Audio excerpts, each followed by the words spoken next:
Hello friends, welcome back to my channel Anjali's blogs. तर मी हे झटपट खाण्यासाठी बनवलं आहे। मी रेसिपी नाही दाखवली आहे, बट हे चिल्ला बनवला आहे मी।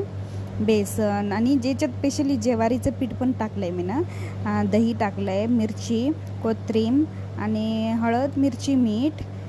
अजून याच्यामध्ये अजून एक गोष्ट टाकलेली आहे, ती म्हणजे कढीपत्त्याची भुर्की। तर ते ना पण एकदम भारी टेस्ट आला आहे। मग मी इथे घेतलं त्यासोबत दही खायला। दहीवर थोडंसं साखर, आपल्या घरच्या बनलेलं दही आहे, आणि मस्त क्रिस्पी असं भाजून घ्या चिल्ला।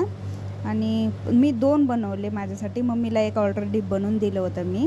मग मम्मीचं खात होती मम्मी, तर मी तोपर्यंत माझी बनवून घेतले।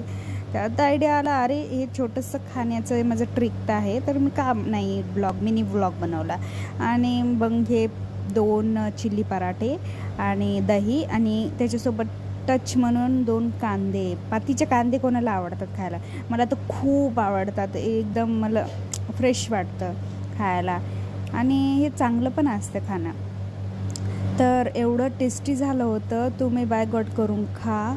आणि सगळे म्हणतात की ही व्हिडिओ करते हिला कधी टाईम भेटते का, कधी टाईम भेटतो असं चालतं सगळ्यांचं। तर मी आहे ना, हे सगळे कामं जे असतात माझं पिल्लू झोपल्यानंतरच करते। माझी बब्बू जी आहे ती झोपते, जेव्हा ती आराम करते तेव्हाच मी व्हिडिओ एडिटिंग वगैरे सगळं करत असते। आणि एनी टाईम जी उठलेली राहते ना, तेव्हा मी तिच्यासोबत खेळतच राहते। काय सांगू, भेटूया नेक्स्ट ब्लॉगमध्ये, बाय।